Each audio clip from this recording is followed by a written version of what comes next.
बिस्मिल्लाहिर्रहमानिर्रहीम, अस्सलाम वालेकुम। तहरीक-ए-इंसाफ से उनका इंतखाबी निशान बल्ला एक दफ़ा फिर छीन लिया गया है और पेशावर हाई कोर्ट ने जो महफूज किया था फैसला कल, वो सुना दिया है।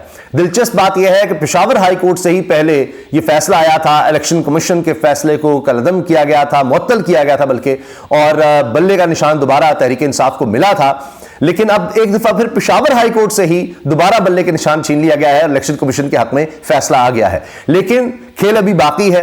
अभी 9 जनवरी को डिवीजन बेंच ने, 2 रुकनी बेंच ने, पेशावर हाई कोर्ट के 2 रुकनी बेंच ने समाअत सुननी है।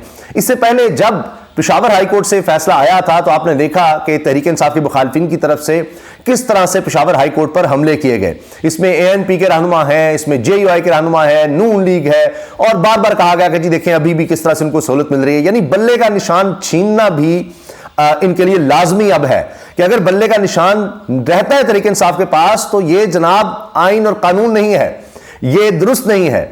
यानी पाकिस्तान की सारी जमातों के पास उनका इंतखाबी निशान रहे सिवाय तहरीक-ए-इंसाफ के। आप अंदाजा लगाइए, सारों के इलेक्शन जो हैं बिल्कुल ठीक हैं। नून लीग के बार बार कहने के बावजूद इलेक्शन ना करवाना ठीक था और फिर उन्होंने बिला मुकाबला सारा कुछ किया, वो भी ठीक था। लेकिन तहरीक-ए-इंसाफ का गलत है और उनके इंट्रा पार्टी इलेक्शन कमीशन ने गलत करार दिए। बेसिस क्या थी कि जी इलेक्शन जो है वो अपनी जगह, लेकिन कराने वाले लोग ठीक नहीं थे। अब जो इलेक्शन कमीशन के कवानीन हैं उसके मुताबिक तो कहा जा रहा है तहरीक-ए-इंसाफ की तरफ से इलेक्शन कमीशन कलअदम करार दे ही नहीं सकता, वो ज्यादा से ज्यादा जुर्माना कर सकता है। लेकिन बहरहाल ये बात पहले पेशावर हाई कोर्ट में आई तो उन्होंने बार बार पूछा जज साहब ने कि किस कानून के तहत, आप बता दें। इलेक्शन कमीशन के वकील से बार बार पूछा गया, आप ये बता दें कि किस कानून के तहत आपने तहरीक-ए-इंसाफ के इंट्रा पार्टी इलेक्शन को कलअदम करार दिया है, ये सिर्फ बता दें। उनका काम है कि भाई इलेक्शन आपने देखना है, अगर कोई नहीं करवाता तो फिर उसको जुर्माना कर सकते हैं। कलअदम करार देने का कानून कहां है? तो कोई जवाब नहीं था। इसलिए फिर उन्होंने मुअत्तल किया था फैसला और बल्ले का निशान बहाल किया था तहरीक-ए-इंसाफ के लिए, और फिर आगे तारीख रख दी थी 9 जनवरी की डिवीजन बेंच इसका फैसला सुनेगा। लेकिन इलेक्शन कमीशन फिर आ गया, सोच विचार होती रही, काफी दिन इस पर सोचते रहे। जब तक चीजें मैनेज नहीं हो गई तब तक वो फिर आगे नहीं बढ़े। फिर दोबारा पेशावर हाई कोर्ट आए और यहां से जनाब उन्होंने बल्ले का निशान वापस ले लिया है। अभी 9 जनवरी को देखना है क्या होता है, डिवीजन बेंच को सुनेगा। लेकिन तहरीक-ए-इंसाफ ने फैसला किया है कि वो इससे पहले सुप्रीम कोर्ट भी जाएंगे। सुप्रीम कोर्ट में जस्टिस काजी फाइज ईसा साहब बैठे हुए हैं। जस्टिस काजी फाइज ईसा साहब किस तरह से फैसले कर रहे हैं वो सबके सामने है। आज तो हामिद मीर साहब ने कमाल कर दिया और उन्होंने इस पर बड़ी सख्त तनकीद की जब ये जुमला सामने आया कि जी मैं तो मीडिया देखता ही नहीं। जस्टिस काजी फाइज ईसा साहब ने जब ये कहा तो इस पर हामिद मीर साहब ने जनाब कमाल जुमला कहा। उन्होंने कहा जी मैं सुप्रीम कोर्ट की प्रोसीडिंग्स भी नहीं देखता, और कहा जब ये जुमला आया चीफ जस्टिस काजी फाइज की तरफ से कि जी मैं मीडिया नहीं देखता, तो हामिद मीर साहब ने इस पर कमेंट किया, मैं भी टीवी पर सुप्रीम कोर्ट की बराह रास्त कार्रवाई नहीं देखता, बहुत बड़े बड़े लोग छोटे नजर आते हैं। अब आप देखिए, आज लेवल प्लेइंग फील्ड के हवाले से समाअत थी। जस्टिस काजी फाइसा साहब की सरबराही में बेंच सुन रहा था, बराह रास्त ये कार्रवाई दिखाई जा रही थी। लोग इसको अप्रिशिएट कर रहे हैं कि सबको नजर आए कि इस मुल्क में क्या हो रहा है। देखिए पहले इंटेलेक्चुअल एक डिबेट होती थी, कमरों में बैठकर सेमिनार्स में होता था कि जी मुल्क में कानून आइन की हुक्मरानी नहीं है, ये मसाइल हैं, ये सब। अब जी पुलिस बुरी है, जी हमारी अदलिया में मसाइल हैं, हमारे जनाब इदारों में मसाइल हैं, ये है, यहाँ जमहूरियत नहीं है, फलां है, कभी जनाब अमरीत है, ये जमहूरियत में मसाइल है, सब इस तरह डिस्कशन होती रहती थी। अब लोगों को नजर आ रहा है कि क्या हो रहा है। जिस तरह पेशावर हाई कोर्ट से जमानत लेने के बावजूद ईमान ताहिर खातून की गिरफ्तारी होती है, जमानत ले रही उन्होंने पेशावर हाई कोर्ट से, उसके बाद बाहर आकर उनकी गिरफ्तारी होती है, दीगर लोगों की गिरफ्तारी होती है, सादा लिबास में लोग गिरफ्तारी करते हैं। तो ये सबको नजर आ रहा है कि अब सिस्टम किस तरह से चल रहा है, क्या हो रहा है कि आप अगर जमानत ले भी लें फिर भी आपकी गिरफ्तारी होगी, फिर आप लापता होंगे, एक के बाद एक केस, एक के बाद एक केस बनता चला जाएगा। लेकिन अब तक देखें जो बहुत से केस इस तरह खवातीन के बारे में बने, उनमें आपको सनम जावेद नजर आती हैं, वो नहीं टूटी। फिर मैं ये भी अर्ज कर दूं कि अभी ज़ाहिर है कि सुप्रीम कोर्ट आएंगे, वहां पर तहरीक-ए-इंसाफ के लिए तो बहुत ही कम इम्कान है, क्योंकि जिस तरह हम इस्लामाबाद हाई कोर्ट में देखते हैं कि जितने भी तहरीक-ए-इंसाफ के केसेस हैं वो ज़्यादातर chief justice Islamabad high court Aamir Farooq खुद सुनते हैं, और उसमें अभी तक कोई रिलीफ खास नहीं मिल सका तहरीक-ए-इंसाफ को। इसी तरह ज्यादा यही सोचा जा रहा है कि अब जस्टिस काजी फाइसा साहब ही सुनेंगे। जिस तरह आपने ये देख लिया कि ये जो लेवल प्लेइंग फील्ड की दरखास्त थी उसमें आज क्या हुआ, जिस तरह पेश हुए तहरीक-ए-इंसाफ के वकला शोएब शाहीन और लतीफ खोसा साहब, तो बात यह आई कि जी सरदार क्यों लिख रहे हैं आप साथ, ये सबसे बड़ा मामला था जिस पे बरम नजर आए जस्टिस काजी फैसल साहब के, जी आपने सरदार क्यों लिखा है लतीफ कोसा साहब ने। और फिर लोगों ने निशानदेही की कि सुप्रीम कोर्ट की वेबसाइट पर आप चले जाएं तो वहां पर सरदार तारिक मसूद भी लिखा हुआ है, जो सीनियर तरीन जज हैं इस वक्त काजी फैसल के बाद सुप्रीम कोर्ट के। सरदार तारिक मसूद के साथ भी सरदार लिखा होगा, जी सरदार ये पुरानी बातें टाइटल है, इनको खत्म करना चाहिए। तो खैर अब उनकी तवज्जो इस तरफ नजर आती है। फिर जिस तरह काजी साहब सवाल पूछते हैं कि जी अगर रद्द हो गए तो हम क्या करें, जाएं बस अपील करें, खत्म कहानी। और ये तो आईजी का, चीफ सेक्रेटरी का क्या लेना देना है इलेक्शन से, उनका कोई लेना देना नहीं है इलेक्शन से। लेवल प्लेइंग फील्ड, अगर लोग उठाए जा रहे हैं, गायब हो रहे हैं तो दिखाएं हमें, तो कहां है, क्या सबूत है, किस तरह से, कहीं नहीं। तो लतीफ कोसा साहब ने कहा जी मैं आपको वीडियोस दिखा देता हूं। उन्होंने कहा नहीं आप सियासी तकरीर ना करें भाई, फिर किधर से लाएं, पर्चे को दर्ज नहीं करता, लोग लापता हो जाते हैं, कहा जाता है कि हमारे पास तो है नहीं। अभी आप देख लीजिए उमर डार जो है, उनकी बेटी आ रही है और उनकी उमर डार की वालदा आ रही हैं, वो दादी पोती दोनों आती हैं और आकर बताती हैं किस तरह से वो कैफे लानतों से जनाब उनको उठाया गया। उसके आप सीसीटीवी फुटेज देख लें, आज भी उसका ये फैसला आया जज साहब की तरफ से लाहौर हाई कोर्ट के कि जी लेकर आए फुटेज और ये सब। तो हमने देखा है, हमने इमरान रियाज की जिस तरह गुमशुदगी, लापता होना उनका, उस मामले में देखा है क्या किस तरह से प्रोसीडिंग चलती रही। तो आज सुप्रीम कोर्ट में भी हुआ जी, हम उनके लिए क्या इमरान रियाज के लिए रेड कारपेट बिछाएं, आप कह रहे हैं उनको हम बुला लें। और फिर मुसरत राजी साहिबा ने कहा कि अच्छा आ तो जाएंगे, बाहर कैसे जाएंगे, यानी वो बाहर निकलेंगे तो फिर तो उनको पकड़ा ही जा सकता है, तो उनके लिए फिर खतरात हैं।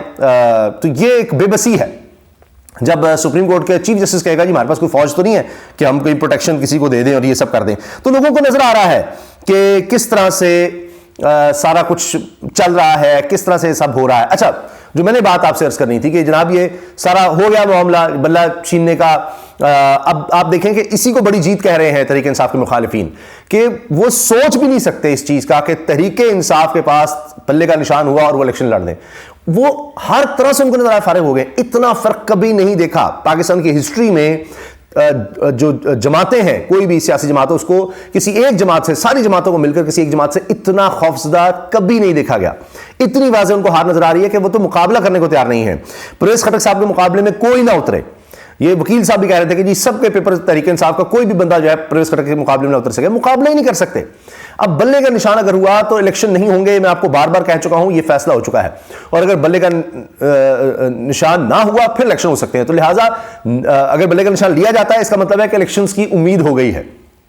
अब मैं आपको सिर्फ तहरीक इंसाफ का अगर बताऊं, अबू सलमान न्याजी ने इस बात का कहा है, तहरीक इंसाफ के दीगर रहनुमा तैमूर सलीम झगड़ा ये कह चुके हैं कि आप अगर ले भी लेते हैं बल्ले का निशान तो तब भी तहरीक इंसाफ स्वीप करेगी। 5 से 10% शायद फर्क पड़ सकता है वोट्स में, क्योंकि लोगों को पता नहीं लगा। हालांकि ये बुनियादी हक समझा जाता है, जो इलेक्शन सिंबल है वो एक पार्टी का नहीं रहता, वो उन लोगों का होता है जिन्होंने वोट डालना है, क्योंकि ये पाकिस्तान में ही है। पाकिस्तान जैसे मुल्कों में जहां लिटरेसी रेट इतना नहीं है तो लोगों को समझ नहीं आती, वो नाम सब लोग नहीं पढ़ सकते, तो निशान जरूर समझ जाते हैं, तो ये उनका आप हक वोट का छीन लेते हैं। लेकिन बहरहाल ये तो इस वक्त तो एक सोच ही है कि भाई तहरीक इंसाफ किसी तरह से ना आ जाए, हर बार माना है, उनके कहीं कैंडिडेट ना हो, कहीं उनका बंदा नजर ना आए, बिल्कुल ये इंप्रेशन हो कि वो जलसा जुलूस कुछ नहीं कर सकते, किसी भी तरह उनको आने नहीं दिया जाएगा, एक नाउमीदी फैलाएं, वो नहीं फैलाई जा सकी। इसलिए आप देखिए औरतों को भी गिरफ्तार करना पड़ा है जो जमानत ले लेती हैं। जितनी भी खवातीन हो चाहे वो जमानत भी ले लेंगी, उसके बावजूद उनको गिरफ्तार किया जाएगा। पेशावर हाईकोर्ट से उनको राहदारी जमानत मिल गई थी लेकिन रिट ऑर्डर मिला, बाहर आए तो गिरफ्तार हो गई, दीगर लोगों को गिरफ्तार किया गया। अब इनके पास तहरीक इंसाफ के पास अबू सलमान न्याजी बता रहे हैं जी 3 से 4 प्लान्स हैं। अगर आप बल्ले का निशान ले भी लेंगे तब भी लोग वोट डालेंगे, जिस निशान पर कहेंगे लोग वोट डाल देंगे। सिर्फ एक मैसेज चलाना है, अब डिजिटल सोशल मीडिया का जमाना है और वो फैल जाएगा। कुछ फर्क जरूर पड़ेगा लेकिन अब फर्क इतना ज्यादा है, होता है 19-20 का फर्क हो, अच्छा बड़ा फर्क पड़ जाएगा।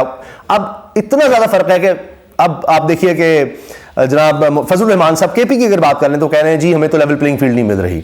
यहां पर पंजाब में जनाब नून लीग का आप देखिए क्या बुरा हशर है कि वो निकल नहीं पा रहे, कोई जलसा जुलूस नहीं कर पा रहे, उनके अपने मामलात ही नहीं सेट हो रहे, वो कमरों से बाहर नहीं निकल रहे। तो ये तो उनका हाल है। तो उनको बिल्कुल तहरीक इंसाफ यानी चाहिए ही नहीं, कहीं भी नाम भी ना हो, कोई किसी किस्म का कैंडिडेट ना हो। लेकिन मैं आपसे अर्ज कर रहा हूं कि इमरान खान साहब के बारे में अब ये सब बता रहे हैं कि उन्होंने पहले ही सोचकर जो प्लानिंग की हुई है इलेक्शंस की, वो ये की हुई है कि बल्ले का निशान है ही नहीं, चलिए अब यहां से आगे चलते हैं। तो वो उन्होंने उसकी नहीं प्लानिंग की हुई है। वो अब किसी और जमात के साथ जाते हैं जिसमें शिरानी ग्रुप का कहा जा रहा है, उनका सिंबल इस्तेमाल कर सकते हैं। अभी तो सुप्रीम कोर्ट भी जाएंगे, सबको दिखाएंगे क्या हो रहा है, लाइव प्रोसीडिंग लोग देखेंगे कि सिर्फ तहरीक इंसाफ के साथ ही किस तरह। तो उसके बाद हमेशा हमेशा के लिए इलेक्शन पर सवाल होंगे और इलेक्शन होते हैं तो इस सब के बावजूद तहरीक इंसाफ जीतती है तो फिर सोचिए कि क्या हाल होगा। और अभी तो ये जमातें छुपती फिर रही हैं तहरीक इंसाफ की मुखालिफिन। तो लिहाजा बल्ले का निशान छीनने से भी फर्क नहीं पड़ेगा अगर इवेंचुअली ये होता है। अभी तो और मराहिल बाकी हैं और आप देखेंगे सारे इदारे इस वक्त हमें नजर आ रहा है, इलेक्शन कमीशन, पुलिस जिस तरह कर रही है, इंतजामिया जो कुछ कर रही है, उसके बावजूद यहां तक तहरीक इंसाफ आ गई है। और अब भी यानी उनको लग रहा है कि तहरीक इंसाफ का इतना जोर है कि अभी भी गिरफ्तारियां जरूरी हैं, अभी भी लोगों के घरों में छापे जरूरी हैं, अभी भी कारोबार तबाह करने जरूरी हैं, अभी भी घरों में जाकर तोड़ फोड़ करना जरूरी है। तो इससे साबित होता है कि तहरीक इंसाफ अभी भी काफी आगे है और उनको उस हद तक नहीं लाया जा सका कि जनाब जहां पर इलेक्शंस करवाए जा सकें कि यकीन हो जाए कि हाँ जी तहरीक इंसाफ का वो जोर नहीं है। लेकिन जितना ये हो रहा है उतना तहरीक इंसाफ एक तरह से पॉपुलर होती चली जा रही है और फिर उसको कंट्रोल करना और ज्यादा मुश्किल होता चला जा रहा है। तो प्लान बल्ले के अलावा भी हैं और आप देख लीजिए जो बुखलाहट दूसरी तरफ है उससे आप अंदाजा लगा लीजिएगा कितनी सूरत हाल अब गंभीर है। तहरीक इंसाफ के लिए तो मसाइल हैं ही और वो इसको बर्दाश्त कर रहे हैं, काफी अरसे से कर रहे हैं, लेकिन दूसरों के लिए कितना अब ये जितनी गिरफ्तारी होती है उसके बाद कितना मुश्किल हो जाता है। आप सिर्फ चंद जुमले सुन लें मियां जावेद लतीफ के, ये जो कुछ किया जा रहा है इनको पॉपुलर करने के लिए किया जा रहा है। और इरशाद भट्टी साहब ने कहा जी फिर आपके साथ भी सारा ये कुछ हो जाए जो हुआ है, इस पर हम तज़किरा कर चुके हैं, तो फिर आपको मजा आए। खैर, तो अभी तक यही है कि बल्ले के निशान के बगैर भी तहरीक इंसाफ इलेक्शन तक जाएगी। हर सूरत उन्होंने कहा हमने बायकॉट नहीं करना, जो करना है कर लें, हम जनाब इलेक्शन में पार्टिसिपेट करेंगे। और अगर तहरीक इंसाफ इलेक्शन में हुई, बल्ले का निशान हो या ना हो, बहुत टफ टाइम देगी, बहुत टफ टाइम देगी। इसीलिए अभी तक जनाब कोशिशें हो रही हैं कि जो हो सके, जिस तरह से हो सके वो सब किया जाए। और कहीं कहीं कोई ना कोई जज जो है वो फिर फैसला ऐसा दे देता है जो इंसाफ पर मबनी होता है और उसमें तहरीक इंसाफ का रिलीफ नजर आ जाता है। ज़्यादातर चीज़ें मैनेज्ड हैं, लेकिन ज़्यादातर मैनेज होने के बावजूद भी जनाब आप देख लें उस तरह से मैनेज काम नहीं हो रहा। इजाज़त दीजिए, अल्लाह हाफ़िज़।